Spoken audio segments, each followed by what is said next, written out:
আসসালামু আলাইকুম, সবাই কেমন আছেন? আমি আজকে প্রবাসের মাটিতে আজকে আমার ১ বছর কমপ্লিট হয়েছে।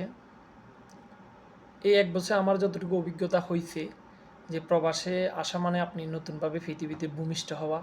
প্রবাস এমন একটা বিষয় যেখানে আপনার আর্তনাদ এবং কি আপনার বুকে চাপা যে কষ্টগুলা এগুলা কেউ কখনো শুনতে পাবে না। এই ১ বছরে আমি যখন ১ম দিন আমি যখন ফ্লাইট থেকে নামলাম তখন আমাকে দালালের এক আ শুভাকাঙ্ক্ষী আমাকে রিসিভ করলো। রিসিভ করার পর আমরা একসাথে প্রায় ৭০ জনের মতো ছিলাম একই রুমে। এরপরে ওইখানে খাওয়া-দাওয়া সব দিক থেকে আমরা অনেক কষ্টে ছিলাম।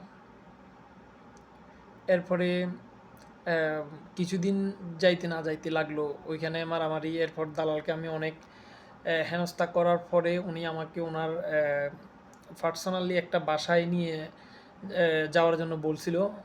তখন আমি রওনা হলাম। রওনা হওয়ার পরে ওনারা আমাকে কেউ রিসিভ করে নাই রাত প্রায় ১টা। তখন আমাকে কেউ রিসিভ করতে আসে নাই। এরপরে গিয়ে ২টার দিকে আমাকে রিসিভ করছে। রিসিভ করার পর ওইখানে আমি কিছুদিন ছিলাম। কিছুদিন থাকার পরে আমার ওইখান থেকে একটা জিজানে, ওইখানে আমি রিয়াদে ছিলাম। রিয়াদ থেকে আমি জিজানে আসলাম কাজের জন্য। ওইখানে প্রায় ৭-৮ দিন কাজ করলাম। আমার আশেপাশে সবাই মাছরি। যারা বিদেশ করে অবশ্যই তারা চিনবে মাছরি কারা। মিশর আরকি, ওইটাকে মিশর বলা হয়। মিশরের সব লোকগুলো আমার আশেপাশে। আমি কারো ভাষা বুঝি না। আমি প্রায় ৭-৮ দিন প্রত্যেকটা দিন একটা বেলা করে ভাত খাইতাম। বাস ওই ভাতগুলাও আমার ভিতরের দিকে যাইত না। প্রবাস এমন একটা বিষয়, আসলে এখানে না আসা ছাড়া কখনোই বোঝা যায় না। এরপরে আমি ওইখান থেকে ৭-৮ দিন করার পর আমার এক বড় ভাইয়ের কাছে চলে গেলাম আভাতে। ওইখানে প্রচুর ঠান্ডা। ওইখানে আমি এক কফিলের বাড়িতে কাজ করি। ওইখানে কিছু ছাগলও ছিল। ওইগুলোও দেখাশোনা করি প্রায় ১.৫ মাসের মতো। তো ওইখান থেকে আমি আবার চলে আসি রিয়াদে।